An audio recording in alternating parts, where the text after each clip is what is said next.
There we go. Okay, so good afternoon, everybody. My name is Teresa Murad, and I'm the Director of Education and Diversity Programs at the Ecological Society of America. So I have the pleasure of working with the USGS program, internship program for the last 3 years. And today we have this opportunity to do a webinar, a web meeting, or what we call a water cooler chat, an informal session with faculty. So on this water cooler chat, we have our guest host, who is Dr. Eleanour Snow, the manager of the Youth and Education in Science program. I love that acronym, yes. And also Karen Nelson, I would like to introduce her as well. So Karen works also for the USGS intern programs, and she's helping to with the administration of it. And I'm from the ESA, helping to get the word out to the community. So we will have a panel for you today. Megan Eagle, who's a research scientist from Woods Hole Coastal and Marine Science Center, and also Nicholas Johnson, also a research ecologist from the Great Lakes Science Center. So we will be hearing from them during this webinar or web meeting. I also wanted to share with you a few tips about how this works. As I mentioned, this is a water cooler chat, it's informal. So all ideas, all your experiences are welcome, all your questions are welcome. And if you would like to join the conversation when it's open, just click on the reaction button. I think now it's where it is. And there should be a raise your hand button somewhere in there. And then please just keep your mic muted until you're called. You're also welcome to post questions or comments in the chat box at any time. And as I mentioned again, for those who just joined, we will be recording this event. Let's see. So, right. So what are we doing today? Maybe let's go over a little bit of the goals for today. Eleanour, are you? Yes, there we go. Very good. Okay, so what we're doing today, we hope to kind of cover the who, what, where, when, kind of an overview of the USGS-ESA nomination process, what the internship is all about. And of course, you can ask questions about that as well. And then the tips for nominators. So this is a little bit of a special process that we have for this internship program. Instead of students applying directly, we are asking faculty and directors of field programs to nominate your students. So this is a very interesting process. And so as far as then how does that work? We're going to be talking about that. And that's why we want to also mention your letter of recommendation, because it can be really important for us to understand why the student will benefit from this program. So then we'll want to hear from the USGS mentors. So these are USGS scientists who have mentored students in the past. So we really want to hear from them, the experiences. And then at the end, we would also love to share some other programs and resources for students that we are aware of on both the USGS and the ESA side. So without further ado, then I would like to turn this over to Eleanour, and she will take over the rest of the panel and talk about the program. Thank you. I'm really delighted to be here, and thank you all for coming. I see some familiar names in the list, so good to see you all. The partnership that we have with Ecological Society of America mirrors a partnership that USGS started with the National Association of Geoscience Teachers in 1965. So we've been running an internship program with field-based scientists for a long time. And we really recognize the needs for our biological scientists, our ecosystem scientists, to bring in students who had training in field methods that were closely related to ecology and biological systems. And so we partnered with ESA 3 years ago for this program, and it's really been a boon to our scientists who do work with ecosystems. The goal of the program is to provide students a great internship opportunity to take their field training and put it to practical use in a USGS summer internship program. From the point of view of the partnership, this is really how we manage the federal hiring process. There's a lot of rules about federal hiring, and it's very difficult for us to just simply say, I would like to hire Christine DeLong for this program unless we work with a partner and have a nomination. So the critical role that you all play as nominators is that you point us towards great students who are well qualified, and then we can invite them to apply and hire them directly. They're not competing with a national ad. They're just competing among the pool of nominees. So that's the real advantage of our doing this with a partnership. We really make an effort to place every student that is nominated. And the way that we manage this program, that is nominated and applied, I should say. And the way we manage it from our end is that we receive nominations from you all, and we invite every student who you nominate to apply. And they're given a link on USA Jobs that is a private link. Nobody else can get to that one other than people who are sent the link directly. They put their application packet together, and then we invite USGS scientists to propose projects that they would like to work with and intern on for the summer. And we match up the students with the projects, trying to match both the students' interest and their talents with the project that is been proposed by a USGS scientist. And on our application to the scientist side, we say specifically, what are intern tasks going to be? What is the benefit for the intern? And how do you anticipate mentoring this intern? Because these are really critical parts of the program. We do not want to bring students in and have them doing menial bottle washing in a lab. We want this to be a real research experience for them with a mentor who is interested in helping them grow professionally. So that's an important part of our selection side of which projects we match these students with. We also in the summer hold a professional development series. We met every week this summer with topics like how to apply to grad school, what is demystifying scientific publishing, scientific integrity, safe and inclusive workplaces. We covered about 12 different topics over the course of a summer, and the interns, the final one, were invited to present one or two slides about their summer experience. So that's another piece of professional development that we work on at USGS, and we work with the Early Career Scientist Network at USGS to present those topics. Those young scientists are really interested in engaging with their interns. So that's how it works from our end. We have a November 30th deadline for nominations for the 2022 season. And Teresa, at this point, do you want to add some information about what makes a good nomination letter? Oh, that's interesting. Okay. So yeah, I think for me, from my point of view, when I look at all the applications or the nominations, I think a little bit of detail about the student and the experience, and some faculty are really gushing, about the student and how, wonderful they are, and how, they've done this or that or the other in the field courses or field programs, and how they're ready for this. But I think also the other piece is, for this particular program, we're looking for students for whom it can be a transformative experience, right? Not just the very best students with the highest GPA, and so there is a lot of room for faculty, and this particular web event, we have reached out primarily to faculty from minority serving institutions. So it's something that I think you have the opportunity to describe how, how this can be, make a difference in your student's life. And I think that needs to be described a little bit more than just, the student did a wonderful course, aced it, and full stop. Right. So we want a little bit more of the story, I think, of this person's progress and this person's,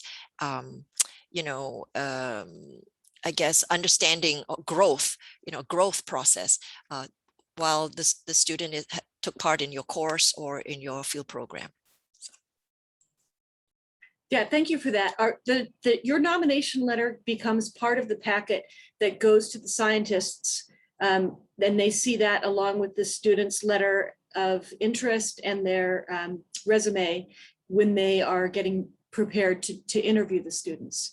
And we really work hard to make sure that every student applicant gets 3 or 4 interviews, and every scientist gets a good 3 or 4 or 5 or 6 students to interview and make their choices from. So your letters are really important. I remember when I was a professor at the University of Texas, I had a student who had come from inner city and struggled a lot academically in her first couple of years at UT because she'd come from a really poor high school, but she was really bright, but she was also very, very shy. And, you know, I'd known her since she was in high school, but even by the time she was a junior in college, she almost never looked me in the eye when she spoke to me because she was so shy and had so little self-confidence. And I basically said that in my letter for her for summer research experience, that this is somebody for whom this kind of experience can really make a difference in her life. And she really needs somebody who wants to mentor and support and give her that positive feedback and build her up, because she has the capacity. She just needs to learn that she has that capacity. And she got that internship. She's currently a PhD student. So think about those kinds of students and write those kinds of letters, because those are the students we would really love to bring into this program if we know that they're out there. And don't be shy about telling us that this is the kind of student this is, because that's part of what this program is about, is to help students of all kinds reach their potential. So we do have 2 of our mentors who've been mentors for several years in this program, Megan Eagle and I'm dropping your last name suddenly from my head. Johnson. Turn your cameras on, Johnson. Yeah, Johnson. Please turn your cameras on, and we would really love to hear from you about your experience as a mentor in this program, how you've worked with students in the past, what you would like faculty nominators to know about what you're looking for. Megan and Nick. Do you want me to go first? Sure. Sure. Okay. It's great to see everybody. I'm here to talk about, I think, one of my favorite things to talk about, which is interns. Just for some context, I've been mentoring interns since 2004, and then through the USGS since 2014 when I joined USGS. And I love this program, but I'll tell you the first thing that I thought, and somebody actually asked me this, is like, oh, that nomination process, is that gatekeeping? And at first I thought about it, I'm like, and you know what I think about it now? I think of it actually as ushering, because we're not at the gate checking who's coming in. We're going out and pulling people and trying to bring them through what can be a bit of a narrow opening. And so I just want to frame that from where I see this connection is kind of actually really vital, is going out and if you're going to have a student in mind, especially somebody who might fit Eleanor's description of like, this would be transformative, and encourage them and nominate them, and also encourage them to apply once they're nominated, because we really are looking to diversify our science. And I think the USGS internship can be a good place to do that. We're not a pure academic research institution. A lot of our science is applied, and I'll be honest that a lot of interns who come who are first generation or are from a background where they haven't enjoyed purely, oh, this is the academic part of it, the pure science part. They want their science to be applied to their community. They want their science to work for, solutions to problems. And that's one thing that we offer. In terms of some flexibility, I love that the NAGT is not just open to people in a specific year of their program. So if you're thinking about nominating somebody, but you're like, oh, they're a sophomore, it's not the right time because the program probably wants people older, or they're a senior and they're going to be gone. That is something I want nominators to know, is that it's very open to folks that are at different points in their academic career. And it doesn't have to just be the summer. You can think, I have a non-traditional student who's going to finish in, say, after the fall semester, and it would be great to nominate. But they might not be available at a certain time. And I just want to let you know that we are flexible because we're not an academic institution. And so that's actually something that when I do the review process, which is once a year, I don't think I can only work with somebody who can be there, June, July, August, or something like that. Especially if it's a data project, which the last year, not this year, but last year was all remote. And so that was very flexible. So, things that I look for, I do read the nominations you provide. I do look at the resumes, but my favorite part of the entire process is doing the interview. So people get that opportunity to meet and chat with us and, tell us about themselves. And I'm not just looking for somebody who's, breezed through this and has had 5 different internship opportunities and things like that, because I recognize the need to offer this opportunity. So that's just a little bit about why I participate in this program. I love this. I've had many NAGTs, and currently 2 of them are actually employed at our center. And so that's one of my favorite feelings about this, is that it can lead to something that is more than an internship, and it can lead to more than that. So that's a little bit of my talking points that I wanted to say. Thank you so much, Nick.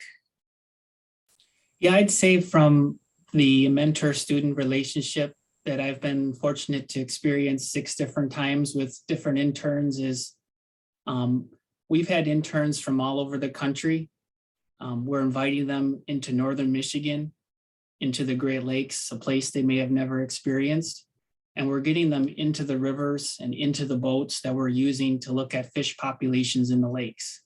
So I think one of the important experiences that I like to bring to the relationship is bringing in folks that may not have had that opportunity before to work in a different part of the country, work with a different type of fish, work in a different type of stream, and work with different types of people. So the diversity aspect, I think, has been really valuable and important for us. Another interesting and useful aspect, I think, with our work in this program has been our collaborations with some of the other resource agencies. We partner a lot with the U.S. Fish and Wildlife Service, and even agencies in Ontario and in Canada. And I think it's kind of informative for the interns to see not just ecology from a USGS perspective, but how we're trying to engage and exchange the information to our partners who are applying it. And that's something that been trying to do quite a bit with our interns. Another note is with our relationship, typically in the process, I write up our project that the intern would be working on, but I also make it clear that they're not here simply as a technician, as someone to go drop in some equipment here and pull in some data there. But during the process, I try to be really flexible and give them an opportunity to design their own independent study, to do that work, collect the data, analyze it, and even write it up. One of our first interns, Brian Snow, which is photoed here, did that in his internship, and he's an author on one of our publications that just came out. So science does take a while. It's not something that they're going to get a publication the year they're here, but that's part of the science process, is seeing how projects mature and how they're conducted from start to finish. So I see that as a huge part of what I would value in the relationship, is the interest to do some independent study. Many of our interns have gone on to grad school. Some have gone right into the natural resources field with an undergrad. So I appreciate working with both those field types. So I have a question for you both. You've worked with interns at different levels in their educational spectrum, from probably mid-undergraduate into people in their master's programs. Is there something you look for at each of those levels, or do you just look for a great person and pick them up wherever they happen to be on their educational pathway? I guess I'll chime in, and then Megan may be able to join. I tend to seek out, we have the opportunity to interview 3 to 6 potential interns each year. And I seek out people who would add diversity and who would add, kind of a little bit of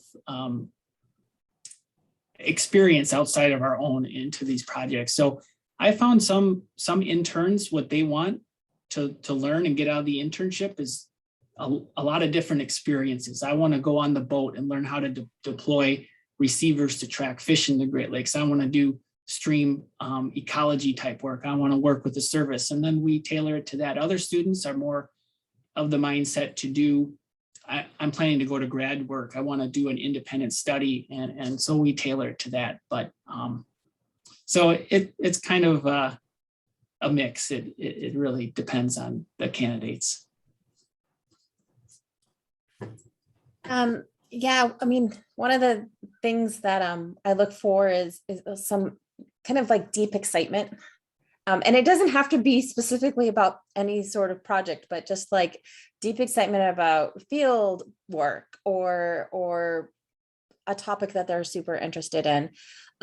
But recognizing that I try to, when I do the interviews, some people just interview better than others, right? Some people are more comfortable in this pot. So it's kind of gauging that through a series of the email exchanges with folks. And then I try to give them some like videos that are about our projects to watch ahead of time so that we have something to talk about. Because I don't want to just self-select for like the most charismatic person. But in terms, I'll be honest, like we're a pretty field heavy group, except for during when we had to do it virtual. That was not a lot of field work for that particular intern, but I'm pretty upfront. Like the field conditions can be challenging because it can be hot, it can be buggy, it can be smelly and wet, and so I am like upfront about that, and just make sure that folks are prepared for that. And most people are really excited to get field work. And I have to tell you that right now, especially the last 2 years I've interviewed for interns, this has been very hard time for people in that career stage. It is really, really tough to not get this experience. And so, people are really need this. And so I wish I could take, I think, 10 interns a summer to give them this experience, but I can't.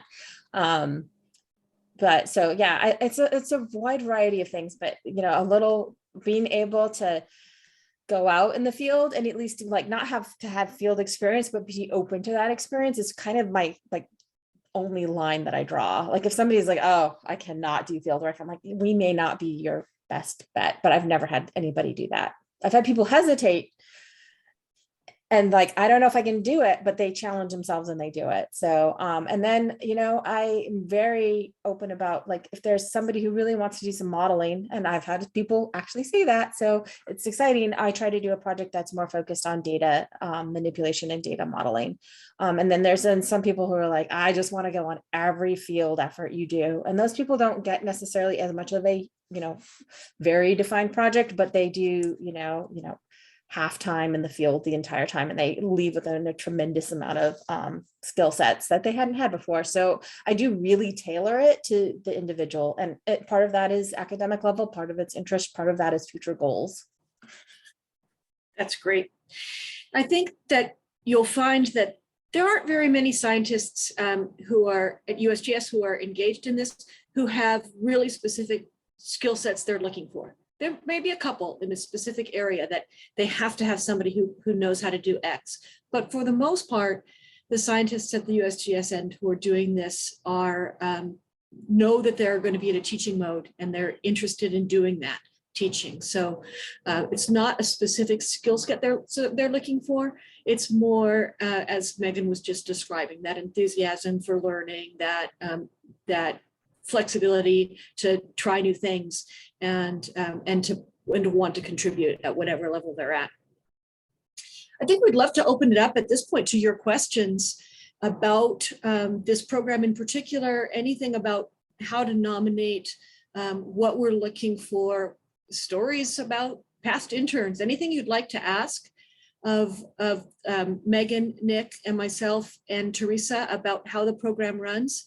And Teresa and I also have a couple of slides after this for other student programs we want to be sure you know about. But first, let's make sure that we've answered all your questions about this program and you understand how to participate and how to nominate your students. So we open it up to questions.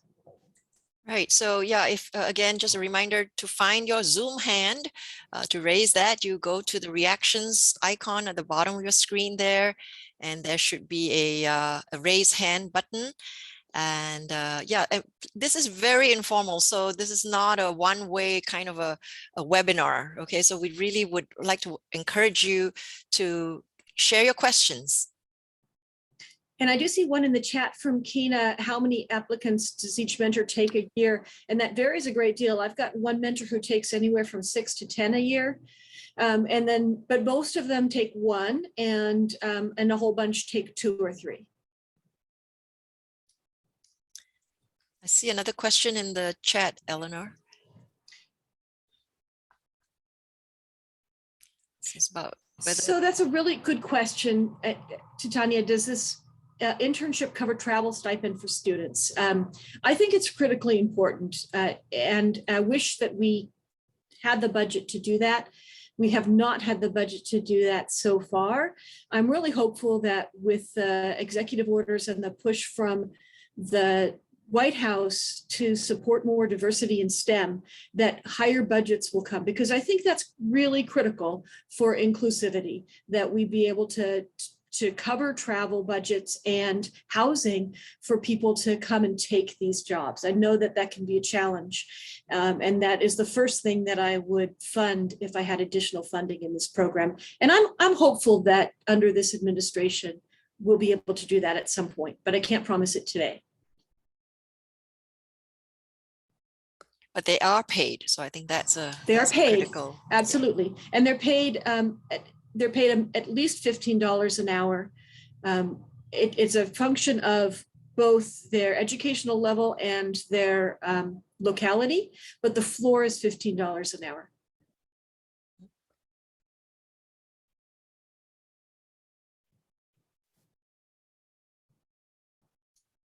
Don't be shy. Now's your chance to ask questions. So Okay. I was just on the, sorry, there's some hands up and I have a tendency to just unmute myself. Okay, Rashida, we'll come to you. So I think the first hand up is Christopher. Hello, I'm a student at University of Maine, Orono, and I got an invite for this meeting, and I was very curious about this USGS survey. And I was wondering, are there internships available for people like for me, like being a freshman in college? Oh, that's a really good question, Christopher. For this program, after you've taken a field training class, ask your teacher to nominate you. And then otherwise, there are internships available across the federal government at all levels of education. And the place to go look for those and apply for those is through USA Jobs. And I'm happy to talk to you at any time about how to best use USA Jobs. But the bottom line is it's a bit of a clunky system. All federal agencies use it to hire interns, and there are specific pathways within USA Jobs for students. And so that's the place to look. But go ahead and create a login ID, start to build your resume in USA Jobs, and just start looking around and pay close attention. You can put in a little search engine that says, let me know whenever a job is posted that meets any of these criteria, and then you'll get an email when new jobs post. And there's all kinds of them, not just at USGS, but also at NOAA and at Fish and Wildlife Service and National Park Service, and all kinds of opportunities. And I'll put my email in the chat, and please feel free to email me for a deeper discussion about that if you'd like. Yes, and also just so you all know, in a little bit after this Q&A part about this particular program, we'll also be talking about other programs. So just stay tuned. So let's go to Christine DeLong. Eleanor. Hi, Christine. It's so good to see you. She was a graduate in one of my classes years ago. So I'm excited about this program, and I've got 3 really sharp undergrads right now, but we're in a geography department, so they don't necessarily get that field experience per se that you would in a geology department. Mm-hmm. So, but they're all very interested in environmental science, and as you mentioned, you know, they want to bring their science back to their communities. Mm-hmm. So just kind of, you know, at what point would they be ready to start applying for this internship or other ones at the USGS? We have 3 partners in this program. We have ESA, NAGT, where we work with geology field camps, and the GIS Certification Institute, where we work with students who have good GIS training. So geography students are getting a lot of GIS. They can be nominated through our 3rd partner into the same program. Okay. Okay. And if they pick up a field class, then they can be nominated through ESA through this. Right. What about an archaeology field class?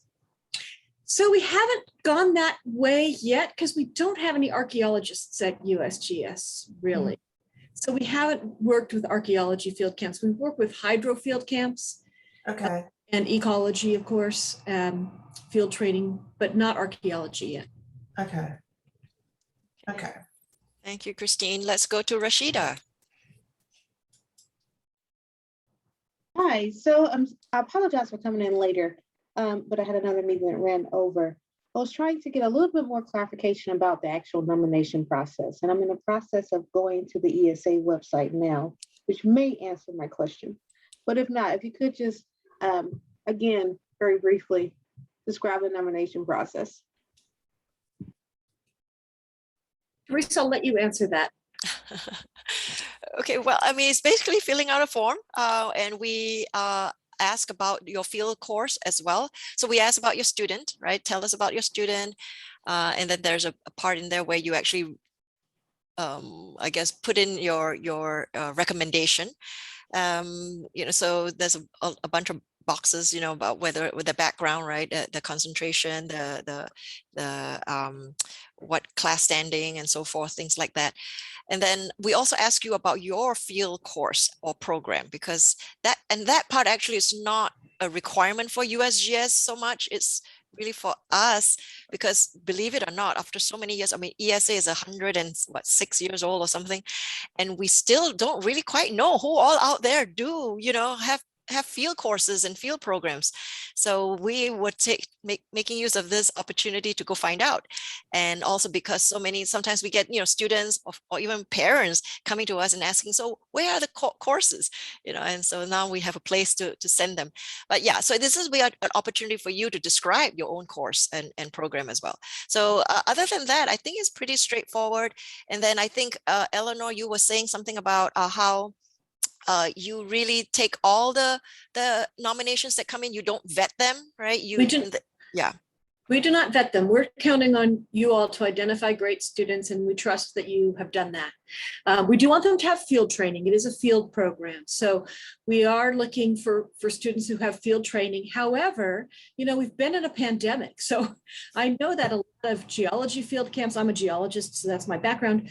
A lot of geology field training has gone online, and teachers have found ways to teach the field techniques remotely without actually going into the field and doing them. So we absolutely welcome people who have training in field methods, but maybe haven't had an opportunity to get out in the field. That's okay, because that's the world we're living in. I think one of the things that we're trying to do for the education community is figure out how well that works. So we're asking our mentors this year, who have been working with the students that came in for 2020, for 2021, but would have had their field training in 2020. We're asking them, how did that work? The students had virtual field training. How prepared were they to do the work you wanted them to do? And the mentors so far are saying, great, they're great. They're doing just fine, even with virtual field training. So if your field methods class ended up being not in the field this year, that's okay. You can still nominate students. Right. And I think the key thing here to know is that what qualifies as, what is the criteria for a qualifying field training course? So that's also described. We're looking for, maybe something like a 4 to 6 credit hour course, or a series of experiences across multiple courses that might add up to 4 to 6 credit hours. Or maybe just a research experience, could be a summer research experience from before, that of 10 or more weeks, right? So where the student participates in field research. So these are all some of the things that go into what we think of as a outstanding field training course.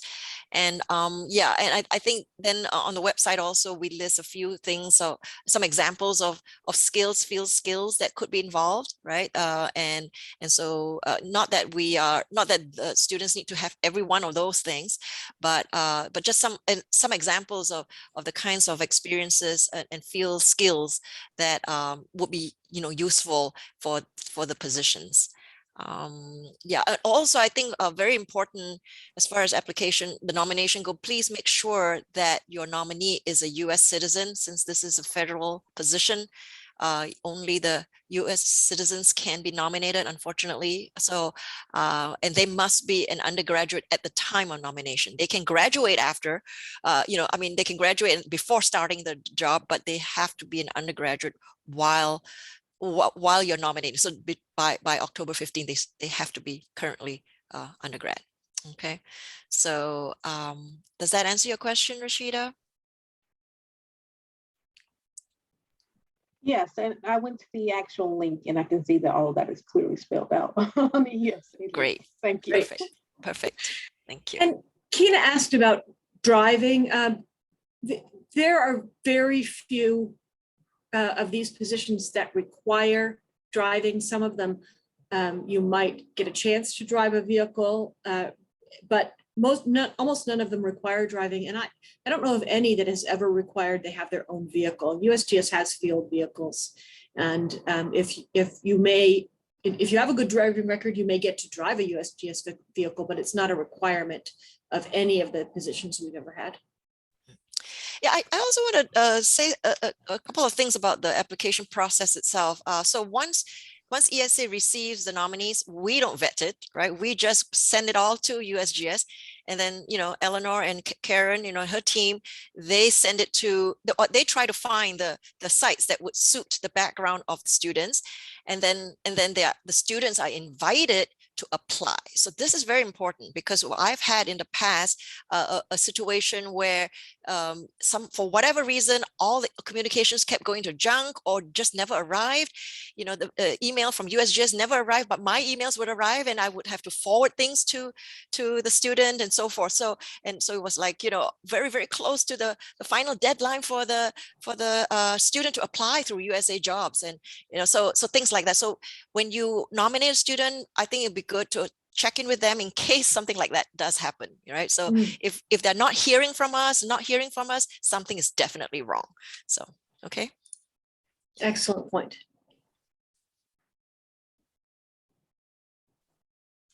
Does anyone have any other questions about this program?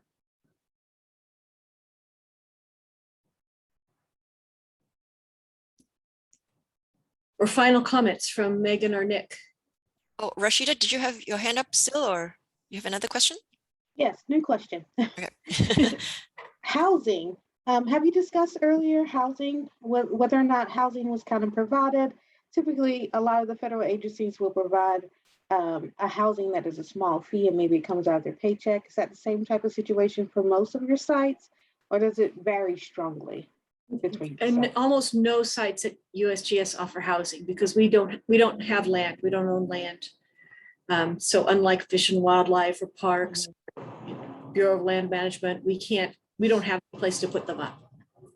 So we do not provide that. And that goes back a little bit to Tatiana's question earlier. Do we provide for travel allowance? I would love to be able to have a budget to provide travel and housing for students to take these jobs. And I'm hopeful that we'll be in that position under this administration. Maybe in 2022 or maybe in 2023, but I agree with you that that's a critical thing. It would be really nice if we could do that. So what is the current role in terms of expectation of your mentors in terms of securing or assisting students in securing housing?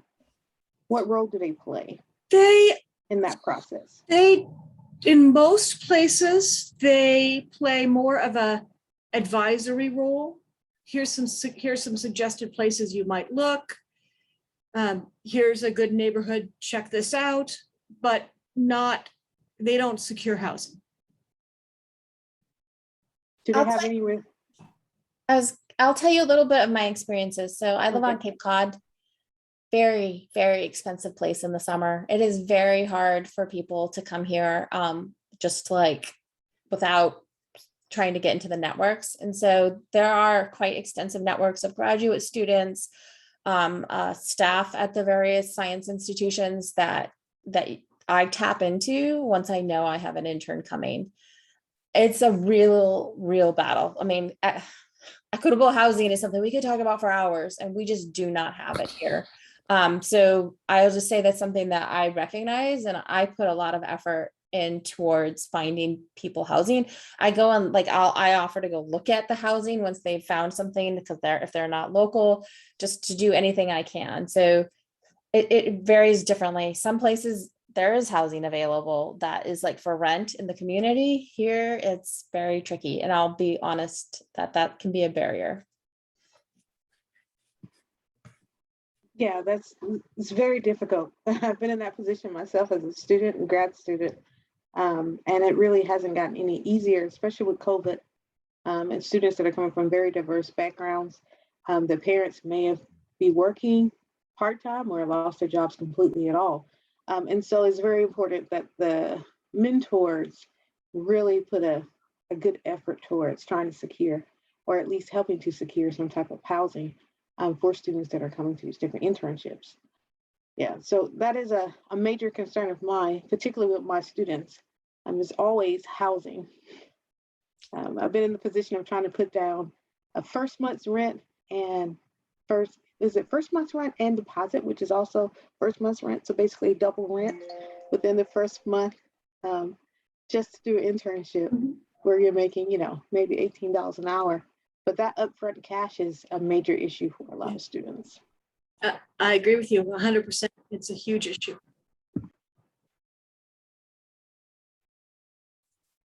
We've gotten around it twice by doing our interns for folks who have already graduated in the fall. And there's a lot less demand for housing in the fall because we're usually we're a tourist mecca primarily in the summer.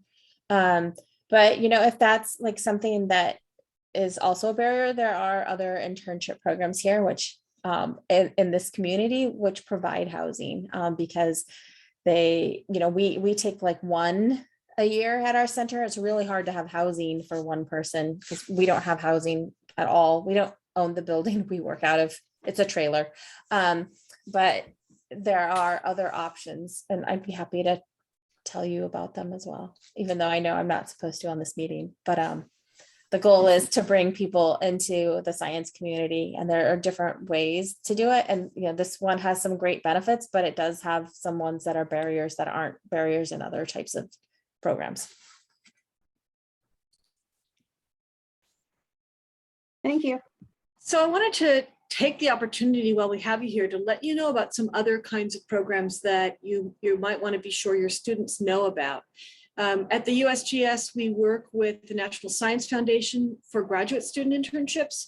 And these are internships that are funded by NSF that allow a graduate student to come and spend up to 6 months at USGS working with the USGS scientist. They're submitted to the National Science Foundation as supplemental grants. So if you have an NSF grant, you and your student can write a supplemental grant for up to $50,000 to come and work with a USGS scientist. And this has been a tremendous opportunity for both the students and the university. It's an opportunity to bring an element to the students' PhD research that might not be available at your institution, to expand their mentor networks, etc. I know Megan's had a couple of these students come work with her.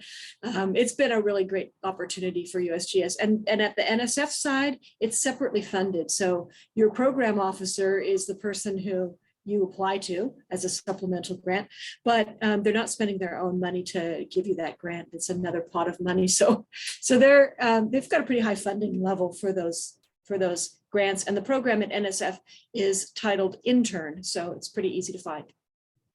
We also have a postdoc program. Actually, this is the Postdoc Opportunities post at this website, usgs.gov/Mendenhall. In early October. And when I checked yesterday, they weren't up yet, but they should be up any day now. We're expecting somewhere between 40 and 50 new postdoc opportunities to post this month, and with a January deadline for application. So if you've got students finishing a PhD and interested in a postdoc, please have them check that out. And then I want you to just be aware of this concept of a civilian climate corps. This is one of the cornerstones of Biden's plans for three things: for climate, for jobs, and for equity. And so he has proposed this civilian climate corps that's got a potentially huge budget. A lot of it is going to be in the old CCC kind of model of building infrastructure that can withstand climate change or that can help with climate adaptation. But some of it is going to go to science, because of course we can't tackle the climate crisis without having scientists who understand climate. So there will be funding in the CCC for internships for science students at USGS and at NOAA, and likely at NASA as well. So far, of course, there hasn't been a budget passed, and so we don't know what that looks like yet, but keep your eye open and talk to your federal partners when you hear about the Civilian Climate Corps being funded, because I think that the opportunities for students are going to be really broad. And then Teresa wanted to talk to you just briefly about a couple of other ESA programs. Yes, so these are for undergraduates, and well, the first one is definitely for undergraduates. So Rashida talked about housing and travel, and Tatiana talked about travel. So the ESA Seeds program, we definitely provide the whole thing for all our trips. Well, you know, of course, lately with COVID, we haven't been able to do any of the travel, but when we can, we provide. It's a fully funded trip. We do field trips. We do leadership meetings. We bring students to our ESA annual meetings. So you know, so these are all ways to explore the field through our Seeds program, and to meet up with other students and professionals in the network. So this is our diversity mentoring program, and it's our award-winning diversity mentoring program. We're very, very proud of it. It's celebrating its 25 years this year. So definitely, you know, we like to think that we've been able to have an impact on the people that we serve. And that picture, I chose that picture because it's actually at the USGS Patuxent Wildlife Research Center. So they were all looking at bees there. Sam Droege, for those who know USGS, you know, personnel there. So yeah, and then the other program is the Scientists in the Parks program, and that's a partnership with the National Park Service. So this one for the ESA this year, we are seeking applications that we will open probably in late November, seeking applications for students who have the field experience already, and who are, and also graduate students. So these are, you know, our more advanced students who are more ready to do independent work. But Scientists in Parks also has many other positions for students who are not, not quite, ready perhaps for independent work, but really wanted to get a feel for field research or conservation. So there are quite a number of other positions that will be available that are run by my colleagues in the GSA, the Geological Society of America, and the Conservation Legacy. So those are the interesting available positions. And again, they're fully paid, fully funded. So, and there's also actually the Mosaics program, which is a diversity program specifically for scientists in the parks portfolio. Yep, so, feel free to reach out to me at any time. I think you all know my email since I kept bugging you with all kinds of announcements. So, feel free to reach out to me if you have any questions. And I think if Megan were still here, she would also say that Woods Hole has a partnership education program, which is a diversity focused program for students at Woods Hole. And they actually come into that internship and end up working with any of the science agencies that are all there as part of the Woods Hole institutions. So Woods Hole Oceanographic Institute, Fish and Wildlife, USGS, NOAA. The students are accepted to the PEP program, and when they arrive, they choose the project they want to work on and talk to the various mentors. So that's a wonderful partnership education program. Is a great program. When she was talking about the fact that for this program, for our summer internship, that she just brings in one student a year, but other programs bring in more. She was talking about the PEP program. So Rashida, you might be interested in looking into that for your students.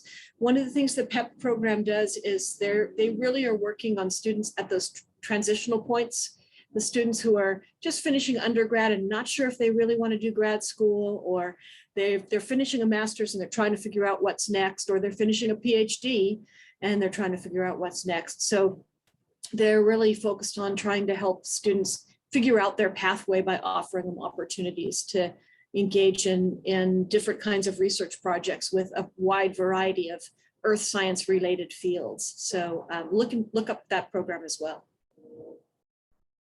Oh, there you go, Teresa, thank you. The link right in the chat. Perfect. Does anybody else have any questions? Or maybe resources to Or share. resources, yeah. Any other discussion?